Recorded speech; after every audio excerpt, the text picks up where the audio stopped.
Hello बच्चों, ये JEE main 2024 का क्वेश्चन है 9 अप्रैल सेकंड शिफ्ट का। The effective resistance between A and B if resistance of each resistor is R will B.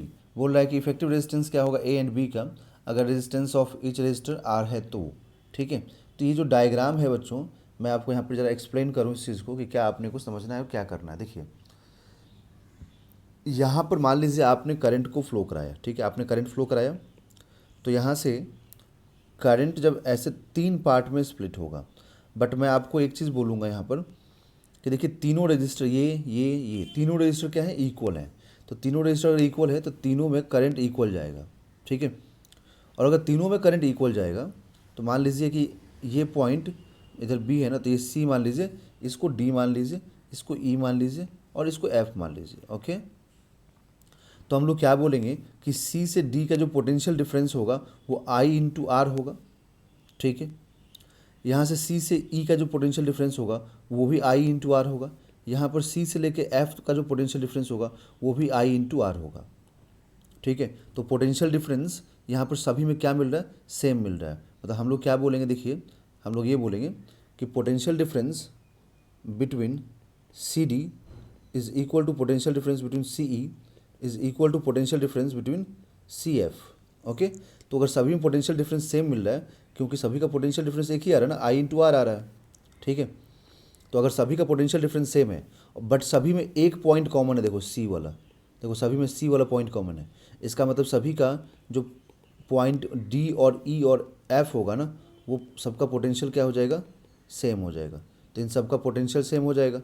ठीक है, और अगर पोटेंशियल सेम हो गया, ठीक, तो फिर ये बीच वाला जो रजिस्टर है ना, ये अपने किसी काम का नहीं होगा। ठीक है, तो बीच वाला रजिस्टर को हटाना पड़ेगा। जब बीच वाला जब रजिस्टर हट जाएगा तब सिंपल डायग्राम कैसे बनेगा, आप देखिए यहाँ पर एक रजिस्टर ऐसे, एक रजिस्टर ऐसे और एक रजिस्टर ऐसे हो गया। ठीक है, फिर एक रजिस्टर ऐसे, ओके, इस तरीके से, और फिर यहाँ पर एक रजिस्टर हो गया। तो ए और इधर में बी, ये आर, ये भी आर, ये भी R, R R R R, ये भी आर। तो आप देखिए ये दोनों रजिस्टर सीरीज़ में हो गया ना, और उस टाइप से ये दोनों सीरीज़ में, फिर ये दोनों सीरीज़ में। ठीक है, तो ये टू आर, ये टू आर, ये टू आर, और ये two R two R two R किस में हो गया, पैरेलल में। तो अगर हम लोग इसको मान लीजिए मैं इसको सी बोल देता हूँ और ये एफ था ना, तो इसको मैं जी बोल देता हूँ। तो सी और जी के बीच का इक्विवेलेंट अगर मैं फाइंड करूँ तो मैं तो सीधे लिखूंगा ना कि तो भाई तीनों यहाँ पे क्या है, आपस में पैरेलल में है। तो 1/r C G is equal to 1/2r plus 1/2r plus 1/2r। तो अपने को R C G is equal to क्या मालूम होगा, यहाँ से 2r/3 मालूम होगा। ठीक है, तो आर सी जी मतलब यहाँ से इसके बीच का जो आएगा इक्विवेलेंट वो 2r/3 हो जाएगा। ठीक है, 2r/3 हो गया। ठीक, अब मुझे क्या करना है, तो मुझे अब इन तीनों को पैरेलल करना है, इस पूरे को सॉरी सीरीज़ करना है और इसको इसको सीरीज़ करना है। क्योंकि यहाँ से देखिए तो एक आर आ गया और सी जी के बीच में 2r/3 आ गया और यहाँ पर भी आर आ गया, ये आर है। तो ए और बी, तो अब अगर मैं यहाँ पर इक्विवेलेंट सॉल्व करूँ तो मैं तो ये लिखूँगा सीधा सीधा, सब सीरीज़ में है तो, कि R A B is equal to R plus 2r/3 plus R.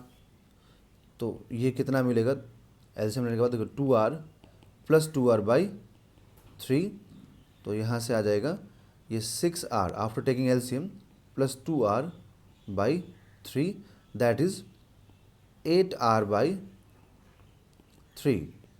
तो यहाँ से मुझे कंप्लीट ए और बी के बीच का जो मिलेगा ना वो 8r/3 होगा। ठीक है, तो इसका जो आंसर होगा बच्चों वो करेक्ट होगा ऑप्शन नंबर 3।